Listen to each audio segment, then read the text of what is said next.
Tripura is no stranger to me. From my very childhood days, I was addicted to listening to stories about Tripura. From my dad, of course. He was a resident of Tripura for a long period during his service life. Outside the Agartala airport, I found a cerulean blue sky staring at me. Beautiful Tripura was awaiting me, wrapped up in a stole made of golden sunshine.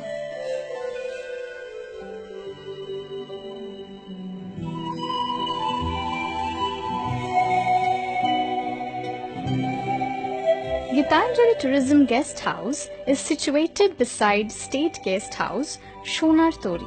It belongs to TTDCL, Tripura Tourism Development Corporation Limited. The design and architecture of this building is indeed appreciable. Food and lodging facilities here are a tourist delight. This is a free Wi-Fi zone too.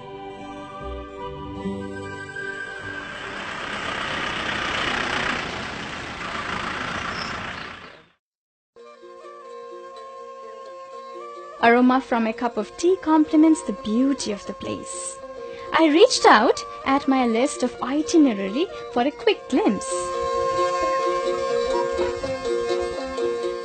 Heritage Park is situated at the heart of Agartala city, bang opposite to the governor's house.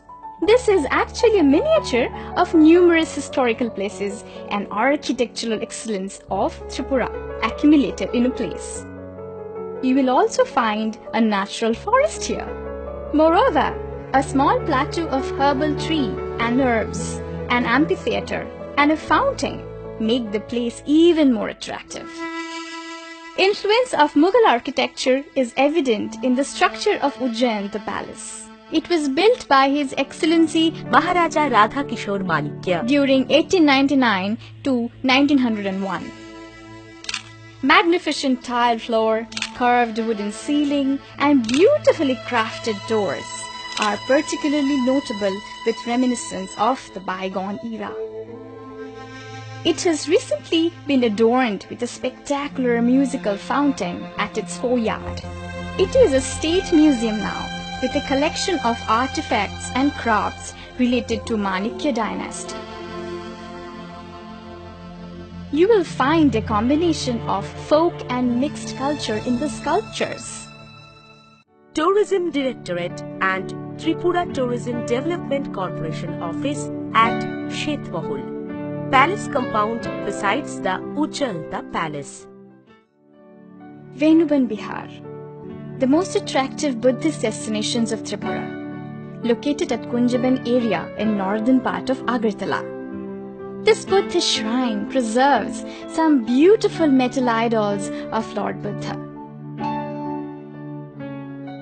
14 deity temple is located at a place called Old Agartala. Vedic and tribal influence is evident in its rituals.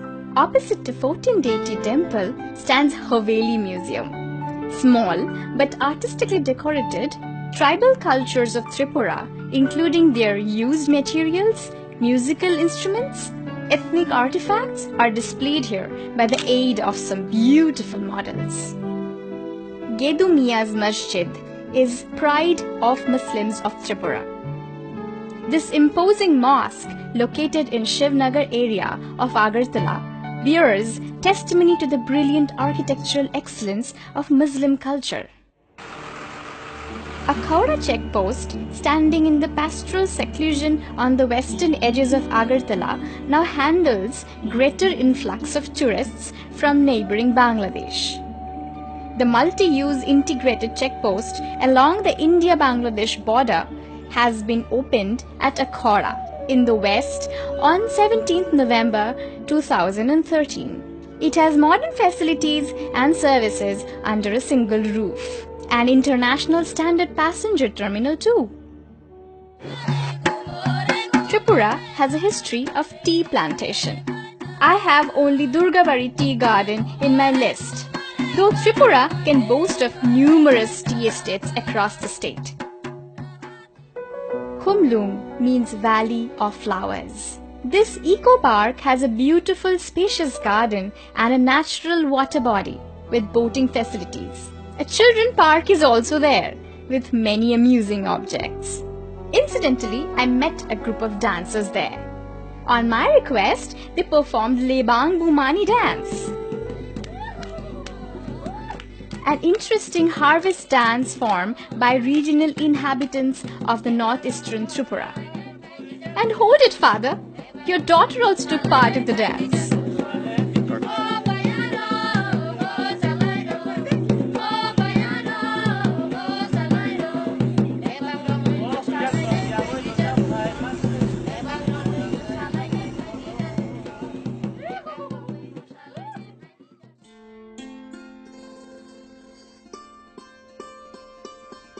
Neer Mahal is located in the center of a lake. That justifies the name. This water palace was built in 1930 by Maharaja Bir Bikram Kishore Manikya. The spectacular edifice still reflects the wave of its past glory and casts a spell on the mind of the visiting tourists. Visitors can stay at the picturesque Sagar Mahal Tourist Lodge. From here, tourists can get a beautiful view of luminous Neer Mahal at night and of Rudra Lake at dawn.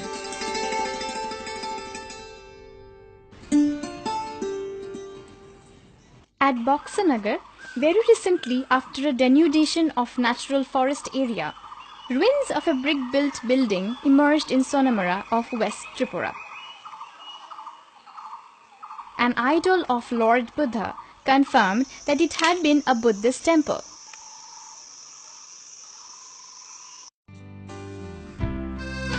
Sipahi Jala Wildlife Sanctuary is one of the most important sanctuaries in Tripura. More than 150 species of residential birds, migratory birds, orchids, boating facilities, wildlife, botanical garden, zoo, elephant joyrides, rubber and coffee plantations beckon the tourists throughout the year.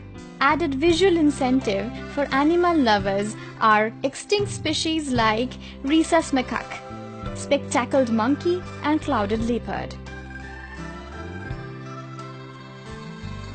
Eco Cottage and Lakeview Resort of Tripura Forest Department will welcome you.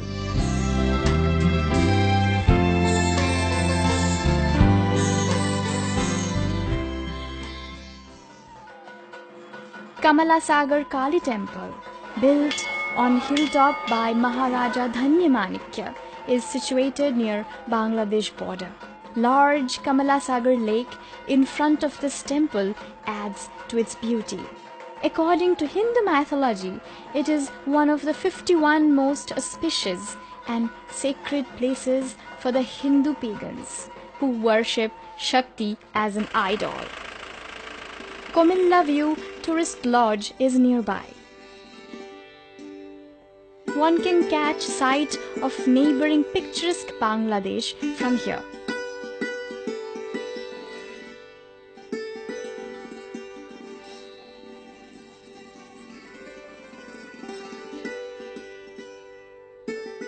Tepanya Eco Park has a charming ambience of natural beauty. It is a huge tourist attraction with rare species of orchid and plantations. Hanging wooden bridge tree houses are really fascinating. Tripura Sundari Temple is also called Mata Bari by the local residents. This temple is one of the 51 holiest Shakti Peeths, shrine of the goddess of power. According to Hindu mythology, the idol of Ma Kali, presiding deity of the temple, stands in the Sanctum Sanctorum, and it is made of reddish black stone, popularly known as Koshti Pathor. The temple consists of square-type sanctum of the typical Bengali hut structure, with a 75 feet tall conical dome. The temple was constructed in 15,001 AD by Daden Maharaja Dhanya Manikya. In the eastern side of the temple, one can locate famous Kalyan Sagar Lake with giant fishes and huge tortoises.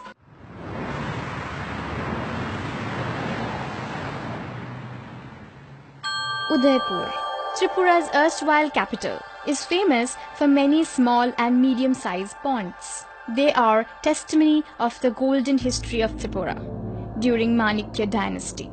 Mahadev Tank is worth mentioning, since history of Udaipur has mingled in its water. On the right bank of river Gomati at Udaipur, Bhuvaneshwari temple was built by Maharaja Govinda Manikya.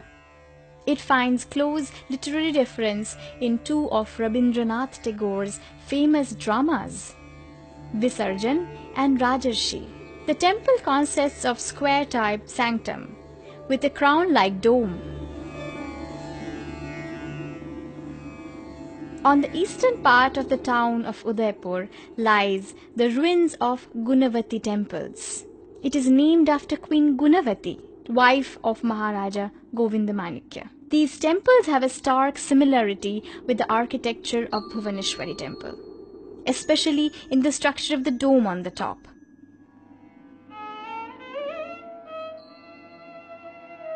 Dumbur is a famous spot in the midst of picturesque hills and verdurous forests.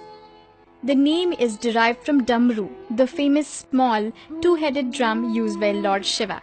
The lake has 48 islands within, also known as Tirthamukh.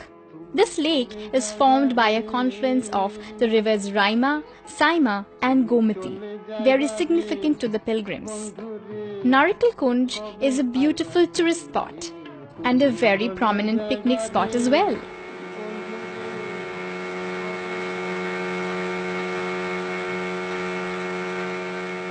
A panel of crude images engraved on the slope of hill facing the river Gomati greeted me at Shobimura, also known as Deotamura. Quiet flows the Gomati river between the hills, flanked by green forests. I am riding on a speedboat, noticing famous panels of rock carvings on the steep mountain walls on the bank of Gomati. There are huge carved images of Shiva, Vishnu, Kartika, Mahisasur Mardin Durga and other deities.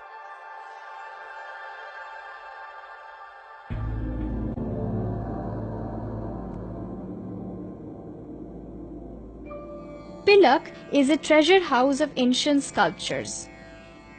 It dates back to the 8th and 9th centuries. Beautiful images scattered in an area of about 10 square kilometers. The rock-cut images, terracotta plaques and ceilings found here reflect survival of heterodox creeds and sects, representing both Hinduism and Buddhism.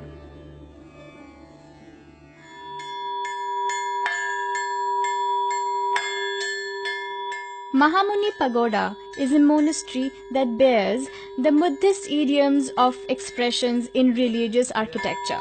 The temple attracts thousands of pilgrims from neighboring countries like Myanmar, Thailand, Sri Lanka and Bangladesh. There is a well-decorated tourist lodge and a cafeteria too. Kalapania Nature Park is a lush green landscape dotted with green-capped hillocks and transparent lakes. Between two hillocks quietly flows a blue stream, spread over 25 hectares of land. It is a delight to the tourists. Boating facility is available here. A nature interpretation center is also there. The park is open to the visitors since 2004.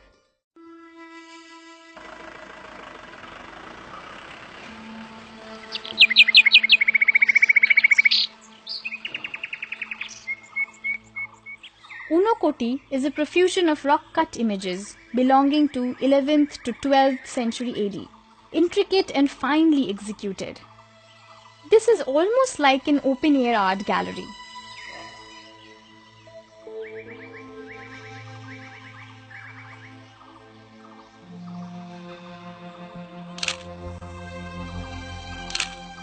Marvelous rock carvings, beautiful murals and waterfalls are mind-blowing. Unakoti means one less than a crore. It is said that as many rock-cut carvings are available here. Among the rock-cut carvings, the central Shiva head and gigantic Ganesha figure deserve special mention. This holy shrine in the hilly part nestles in the lap of picturesque hills.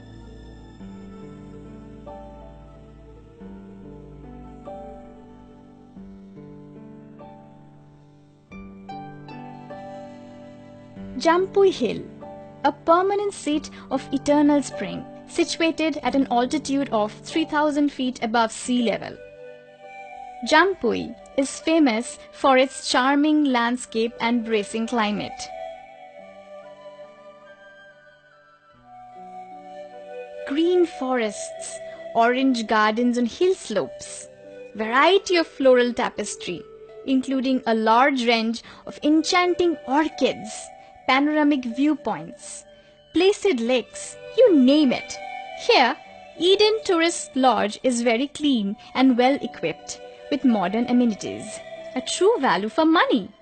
Watching the marvelous sunset from Fuldumshi Hillock, the thought of returning to home suddenly darted to my mind. Someday, maybe in distant future, I may come back to this beautiful state. I will remember the sober hospitality and humble attitude of the people here. Perhaps things will change at that point of time. Maybe I will change a bit too.